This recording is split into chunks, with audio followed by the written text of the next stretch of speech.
जय श्री राम दोस्तों। आज हम बात करने वाले हैं कार्तिक महीने की। तो मैं आज एस्ट्रोलॉजर सोहनलाल शास्त्री आपको कार्तिक के महीने में बात करने जा रहा हूं। कार्तिक महीना इस वर्ष जो है 17 अक्टूबर संक्रांति से शुरू हो गया है। संक्रांति जो होती है हमारे देश में हिंदू कैलेंडर के अनुसार जब देसी महीना शुरू होता है तो उसे संक्रांति कहते हैं। तो आज हम कार्तिक महीने की बात करेंगे जो कि 17 अक्टूबर को शुरू हुआ है। महीने बहुत सारे शुरू होते हैं, संक्रांतियाँ आती हैं।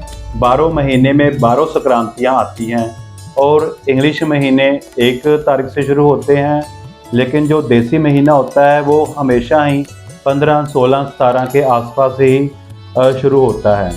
संक्रांति का जो अर्थ होता है उसका यही अर्थ होता है कि ये महीना शुरू हुआ है। तो 17 अक्टूबर से कार्तिक का महीना शुरू हो गया है। ये पवित्र महीना गिना जाता है।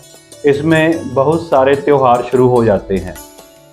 तो संक्रांति जो होती है, संक्रांति के बाद पूर्णिमा आती है और पूर्णिमा में महर्षि वाल्मीकि जयंती भी आ जाती है और उसके बाद करवा चौथ का व्रत आ जाता है और उसके बाद भाई दूज का भी आता है और उसके बाद धनत्रयोदशी और दीपावली और बहुत सारे त्यौहार शुरू हो जाते हैं।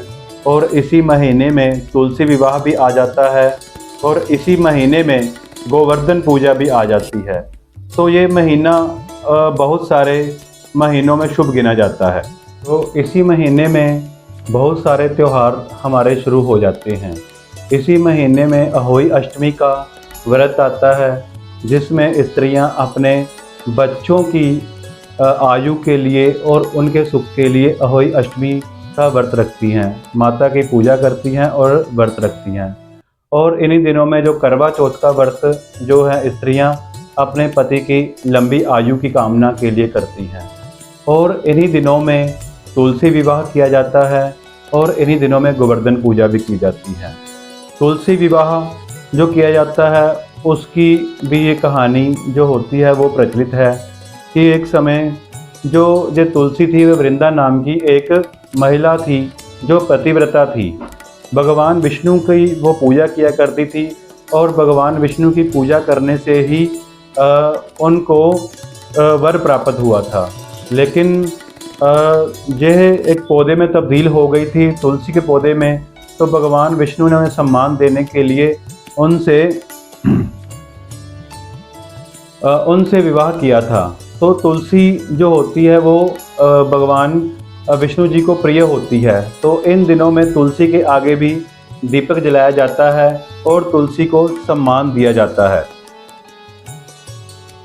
इसलिए कार्तिक मास में तुलसी विवाह का आयोजन किया जाता है और हिंदू विवाह का सीजन का भी यह प्रतीक होता है कि इन दिनों में विवाह की भी परंपरा चल पड़ती है कि इन दिनों में विवाहों का सीजन भी शुरू हो जाता है।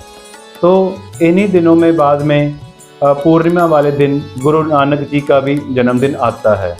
तो श्री गुरु नानक देव जी का जन्मदिन जो पूर्णिमा वाले दिन मनाया जाता है। तो इतने सारे त्यौहार जो कार्तिक महीने में आते हैं तो ये महीना पवित्र गिना जाता है।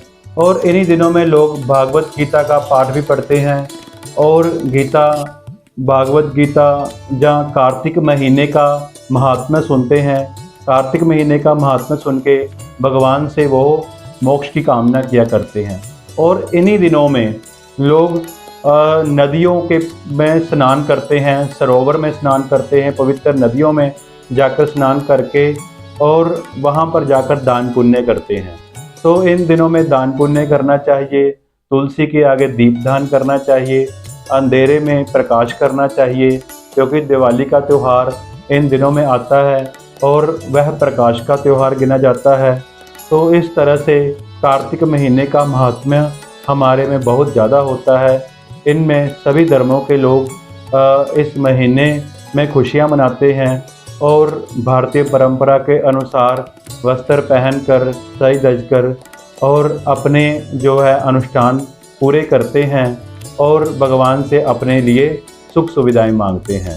तो इस तरह से हमें कार्तिक मास जो होता है उसका महात्म्य सुनकर हमें ये इसका महात्म्य इन दिनों में महात्म्य सुनकर भगवान से आगे अपने सुख के लिए प्रार्थना करनी चाहिए। तो इससे हमें मनमाहित फल मिलता है। जय श्री राम।